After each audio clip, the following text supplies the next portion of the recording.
Good morning friends. జోగుడకు స్వాగతం.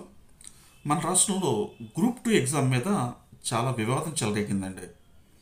యాక్చువల్గా ఏంటంటే స్టూడెంట్స్ అందరూ కూడా గ్రూప్ 2 ఎగ్జామ్ వాయిదా వేయాలన్నది వాళ్ళ ప్రాథమిక డిమాండ్. ఎందుకంటే రోస్టర్ పాయింట్స్ రాంగ్గా వచ్చాయి. సో నోటిఫికేషన్ రాంగ్ ఇచ్చారు. సో రోస్టర్ పాయింట్స్ ఎప్పుడైతే రాంగ్ ఇచ్చారో చాలామందికి ఆ జోన్స్లో వాళ్ళకి పోస్టులు లేకపోవడం కానీ, లేదా కొన్ని జోన్స్లో పోస్టులు ఎక్కువ ఉండడం కానీ జరిగింది.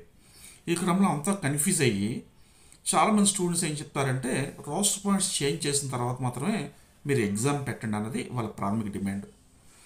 అయితే ఈ రోస్టర్ పాయింట్స్ డిసైడ్ చేసేది గవర్నమెంట్, స్టేట్ గవర్నమెంట్. వాళ్ళందరూ కూడా ఎక్స్పర్ట్లు అని మనం అనుకుంటాం. మరి ఎంతవరకు వాళ్ళు చేశారో మనకు తెలియదు. బట్ యాస్పిరెంట్స్లో మాత్రం చాలా అసంతృప్తి ఉందండి. అయితే ఈ రోస్టర్ పాయింట్స్ తగు నోటిఫికేషన్ వచ్చిన దగ్గర నుంచి కూడా కంటిన్యూగా కొనసాగుతుంది అవుతుంది. బట్ అన్ఫార్చునేట్ ఏంటంటే మన రాష్ట్రంలో కూటమి ప్రభుత్వం ఎందుకో కానీ దాని మీద పెద్దగా దృష్టి పెట్టలేదండి. సో స్టూడెంట్స్ ఎంత గొడవ చేస్తున్నా సరే వాళ్ళు పెద్దగా దృష్టి పెట్టలేదు. ఏపీఎస్సి వాళ్ళ పని వాళ్ళు చేసుకుంటూ వెళ్ళిపోయారు. ఆఖరికి ఏమైంది, at the end of the day students agitation బాగా పెరిగింది. అంటే ఒక పీక్ వచ్చిందనమాట. అయితే ఆ పీక్ రావడానికి రకరకాల కారణాలు. స్టూడెంట్స్ వాలంటరీగా కొంత అసంతృప్తి వ్యక్తపరచడం ఒకటైతే, కోచింగ్ ఇన్స్టిట్యూట్స్ పాత్ర కూడా మనం తీసి పారేయలేమండి. ఎందుకంటే ప్రతి దగ్గర కూడా మీకు తెలంగాణలో కూడా అక్కడ స్టూడెంట్స్ గొడవలు కూడా చాలా కోచింగ్ ఇన్స్టిట్యూట్స్ వెనకుండా నడిపించాలనేది వాస్తవం. అయితే కోచింగ్ ఇన్స్టిట్యూట్స్ ఉన్నాయా లేవని పక్కన పెడితే అసలు రోస్టర్ పాయింట్స్లో తప్పు జరిగిందా లేదనేది మనకి ఇంపార్టెంట్ పాయింట్. అయితే ఇక్కడ గవర్నమెంట్ ఏ యాక్షన్ తీసుకోకుండా లాస్ట్ మినిట్లో సింపుల్గా ఏపీఎస్సికి ఒక లెటర్ రాశారు. రోస్టర్ పాయింట్స్ ప్రాబ్లం ఉంది కాబట్టి ఎగ్జామ్ పోస్ట్ పోన్ చేయండి అని. దానికి ఏపీఎస్సి రిజెక్ట్ చేసింది. ఇది చాలా వింత అండి. జనరల్గా ఏపీఎస్సి ఎంత కాన్స్టిట్యూషనల్ బాడీ అయినా సరే స్టేట్ గవర్నమెంట్ మాట జవతాడ్డం అన్నది జనరల్గా జరగదు.